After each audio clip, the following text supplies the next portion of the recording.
দেখছেন MS travel presents প্রবাস কণ্ঠ প্রাইম নিউজ।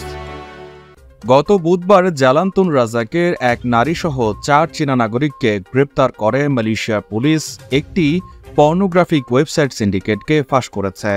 বুকিত আমান কমার্শিয়াল ক্রাইম ইনভেস্টিগেশন ডিপার্টমেন্টের ডিরেক্টর দাতুক শ্রী রামলি মোহাম্মদ ইউসুফ জানান, 28 থেকে 42 বছর বয়সী সকল সন্দেহভাজনকে জালান্তুন রাজাকের আশপাশে দুপুর 2:45 বাণিজ্যিক অপরাধ তদন্ত বিভাগের একটি দল অভিযানের মাধ্যমে গ্রেপ্তার করে।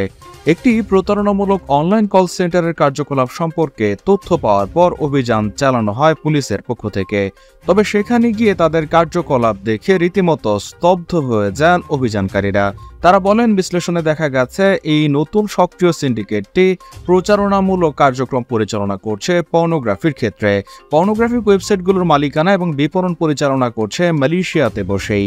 চীনা গ্রাহকদের লক্ষ্য করেই মালয়েশিয়া থেকে এই সিন্ডিকেটগুলো পরিচালিত হচ্ছে বলে উল্লেখ করেন তিনি। আজ সিসিআইডি অফিসে তিনি বলেন, তদন্তে এই পর্যন্ত পাওয়া গেছে তারা মালয়েশিয়াতে পর্নোগ্রাফিক ভিডিও তৈরি করে না, শুধুমাত্র এগুলো প্রচারের ক্ষেত্রে কাজ করে। রামলি বলেন, প্রাথমিক তদন্তে দেখা গেছে ওয়েবসাইটগুলো পরিচালনা করার জন্য বাসস্থানগুলো শুধুমাত্র একটি অবস্থান হিসেবে ব্যবহৃত হয়েছিল।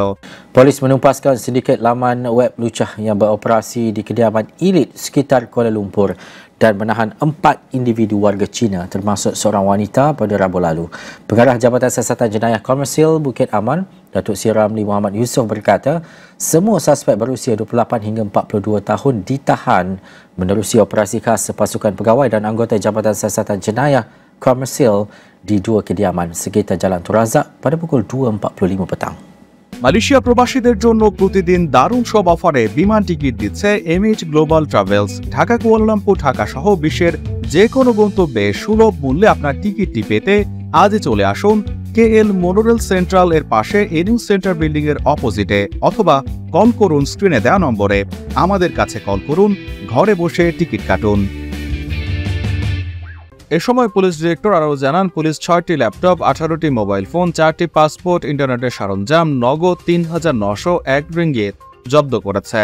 তিনি বলেন, দণ্ডবিধির 292 ধারা এবং ইমিগ্রেশন অ্যাক্ট 1959 এবং 1963-র অধীনে তদন্তে সহায়তা করার জন্য সমস্ত সন্দেহভাজনদের 14 দিনের রিমান্ডে নেওয়া হয়েছে।